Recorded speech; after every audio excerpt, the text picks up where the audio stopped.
I'm Captain Logan. And I'm Vince. And it be time once again to recommend things. Vince, what do you recommend today, sir? I'm recommending... You got nothing. There's nothing here. I'm recommending... Vince recommends... paper towels. Shirt pockets. And shirt pockets. Yeah, I recommend watches. I'm recommending wearing a hat. I recommend wearing a raincoat. But I recommend wearing a wear. Hey, stop making fun of my, I almost said speech impediment, but it wasn't really a speech impediment. I just, kind of flubbed that up right then.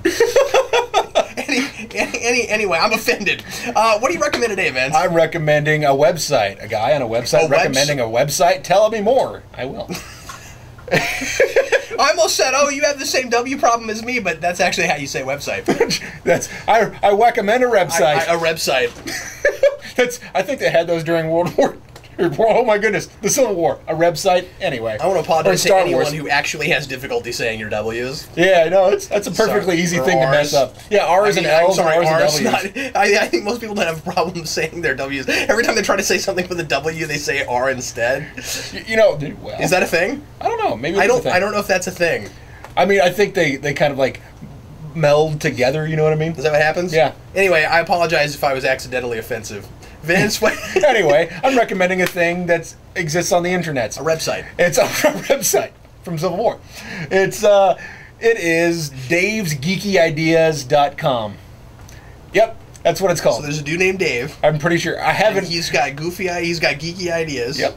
I haven't really looked too far into it to find out anything about Dave or why he makes these things, but he has a website that he has, like, I don't know, lots and lots of different pages. I forget. There's like 48 pages in there worth of geeky ideas, and some things are just ideas that he had where he just typed them up. And then a lot of them he has used some computer program to make either pictures or working models, like digital working models of things. And they're all like these fun little products that you can look up. Like one of them that I thought was really fun, I sent to Captain Logan on his Facebook, was a little Phantom Zone picture frame. Oh, is that where you got that? Yeah. Cool. So, and it's not something that actually exists, but it's this dark background with a little Phantom Zone square diamond shape that you can put a picture in. Now, they had a picture of a little, what do you call that guy? A Lego figure, and it spun around and around. And that's the thing, is that what makes it interesting is that you can spin it and it just spins. Oh, that's awesome. And they had so it's kind of dioramic. Yeah, and that's what's cool about it. Yeah, and he has lots of ideas like that. So you could take a picture of the front of somebody and the back of somebody and put it in there and then spin it. Now these aren't things that exist, but these are just ideas that he's had, and he makes or he uses computer programs to make up. My favorite one was a Ghostbusters Ghost Trap USB drive, and it essentially, I looked at it, I was like, well, that's just a ghost trap, what's so special about that? And then the end of it flips up and I didn't even realize, oh my god, it's so cool, I love this idea. So you just flip the end up and then you plug it into things. I went, that's great. And so why not? You don't find it somehow disappointing or less fun that these are just ideas that you're looking at and not something you can actually get? Disappointing, sure, but still worth looking at. Yeah, it's still worth looking because they're fun ideas, and one of the things he likes doing a lot, which aren't things that I would necessarily get because I kind of like my DVDs to fit on my shelf, but he likes to come up with like novelty DVD displays.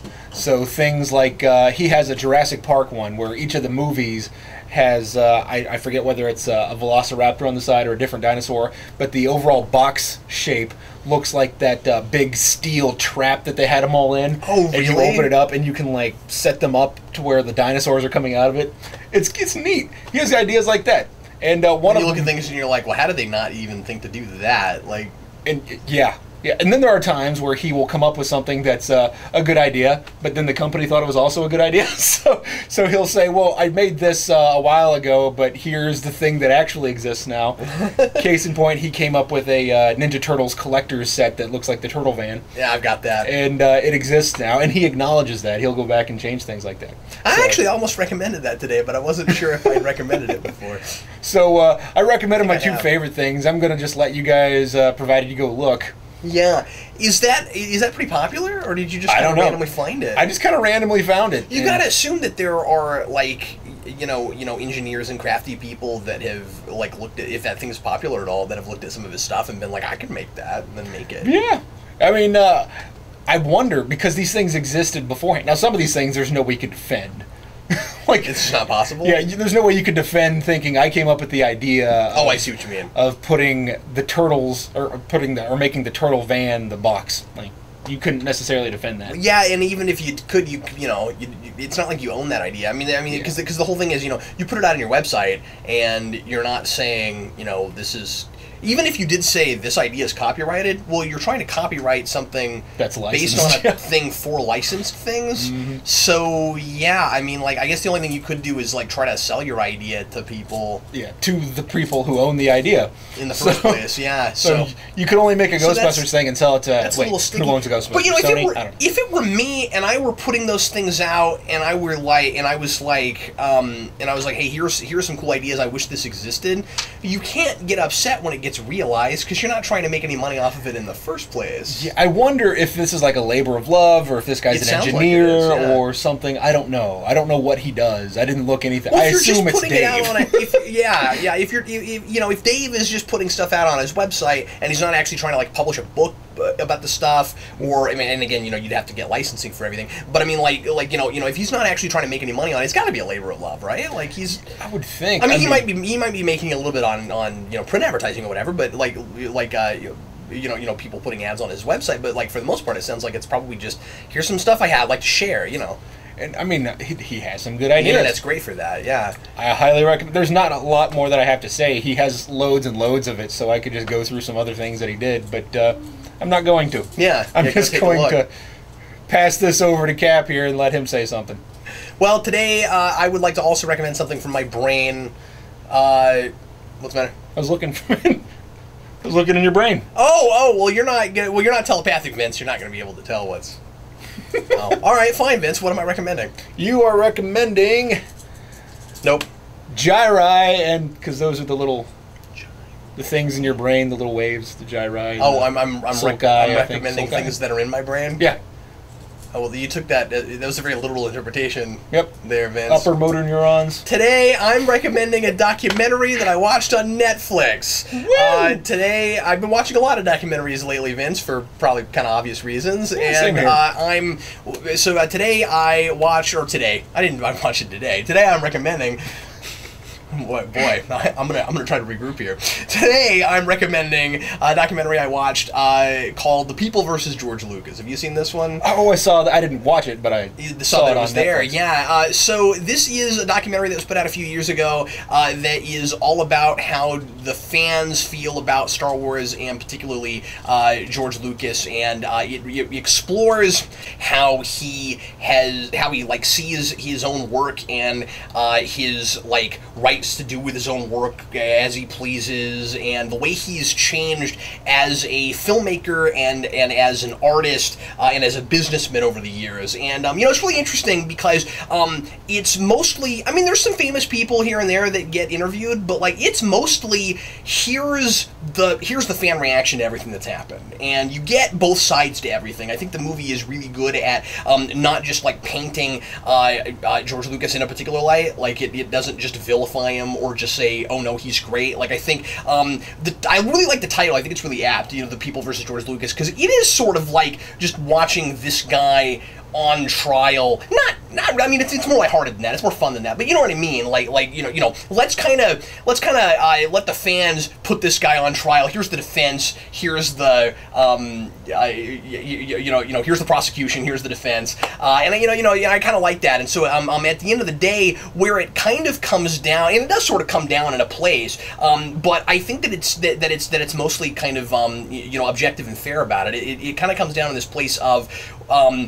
Sometimes too much success can make a person totally different and not who they were in the first place, and especially in a world of independence trying to make it they start off in this very idealistic place of I hate big corporations, and if they're successful, they turn into the thing that they hated, and that's kind of what it's about. And I don't think even people that really that might say George Lucas has not done as many awful things as people think that he has, as far as changing his own stuff and with the special editions. A lot of people hate that, but some people don't mind it. And even people who like the prequels, I think most people would agree that no, he is a businessman first. Like, I think very few people would argue that George Lucas is the same artist now as he was in 1978. I would be very surprised if anybody thought that, and nobody in the movie really acted like that. Because, I mean, let's face it, and the movie brought out something really obvious that I hadn't really considered before, which is George Lucas has made nothing besides Star Wars since Star Wars. Like, he was this revolutionary independent filmmaker that was really pushing envelopes and showing what you could do with very little. And then Star Wars took over his life because it was so monumentally popular. And what do you do with that? Like he was almost stuck, where he just had like he had this thing and he had to nurture it because it was so popular. What do you do? And so he kind of it turned him into a businessman. And so it's almost like once he started making Episode 1, and a lot of people said this, and this is kind of how I feel about it too. It really seems to me and a lot of people in the movie that once he got to Episode 1, it was like he was trying to go back to where he was when he was making movies, and he was such a different person that he didn't think the same way. But also, and I guess now I'm just talking about George Lucas, but also I've read a little bit of the Star Wars, the comic book that was based on his original screenplay before it was changed, and so much of what didn't work in the prequels, to me, was in that script. And so the big thing that changed is he used to work with other people, and he got to the prequels, and because it was his baby, he felt like nobody else could touch it. Mm-hmm. And that was where he went wrong, because it needed to be more collaborative, and the originals were collaborative, and that's why they worked. So anyway, but I don't know. I think that the movie is fun. It's pretty lighthearted about the whole thing. And I learned a lot of stuff that I didn't know about Star Wars and about fans of Star Wars. The one complaint I have about it is it uses way too much footage from fan films. I got a little bit tired of that. Yeah, it makes there's a huge emphasis on fan films, and fair enough, because that there's some of that. But I mean, I don't know, the whole thing is kind of structured around that, and sometimes it kind of just seemed to sort of waste time. It's like it was filler. There were a lot of places where it would be they would show a scene from a fan film as transition to get to another place, and sometimes I just felt like those kind of they either ran on too long, or there were just too many of them. I can't really put my finger on it, but because sometimes it seemed like they were using, and this was clever if it's what they were doing. There were points where it felt like they were using fan film footage because they didn't have license to use Star Wars footage, so they would go to a fan film that recreated a scene, and then when they would talk about that scene, they would use the fan film footage instead of the real footage. But that makes sense. That's cool. That's clever. But then there were other places where they did just straight out use music and scenes and things, and I was sort of like, oh, okay, so you can use this stuff. So I don't know, I was a little bit confused about that. But I think a lot of the reason that they were using so many fan films, Vince, is because of this idea that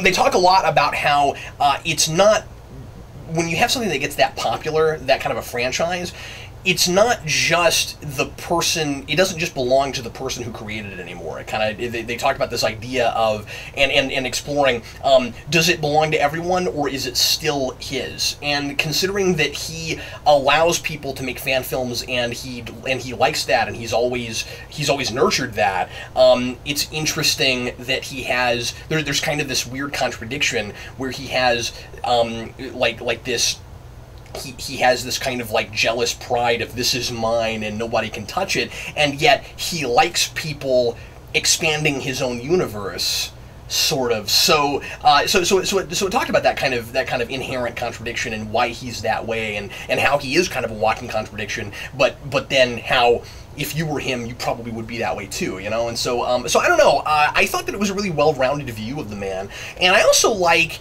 And, I mean, like, this is probably just inherent to the project, because they probably wouldn't have gotten him to talk in that movie, but I kind of like that he's not in it.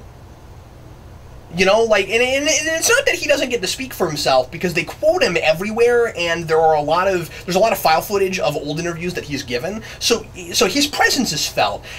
But I kind of like that it's an examination of him as a cultural icon. So it's an examination of Star Wars of the Star Wars culture, which is a thing, which is a huge thing, and him at the center of it. But like, it's not okay. Let's let George Lucas defend himself. Let's see how people feel about him. But then, because you hear people defending other people defending him, it does feel like he's. It's fair about it too, you know. So I don't know. I thought it was really quite good, and I've seen it there for a long time, and I kept meaning to watch it. I finally sat down and watched it. So, if I were the WWE, I would make a movie called George Lucas versus the People, and it would be just a big wrestling match of George Lucas, like a big wrestle version of George Lucas, and like 50 just normal people wrestling him down. Oh, okay. Yeah, right. I would totally do that. Is that what you would do? Mm-hmm. Yeah. I don't know that anybody would want to watch that. I don't know. I think it'd be hilarious. No. All right. Yeah. It sounds like Celebrity Deathmatch, except you've only got one celebrity. Well, everybody, thanks as always for watching. We sure appreciate it, and we will recommend something for you once again next week. I'm Captain Logan. And I'm Vince.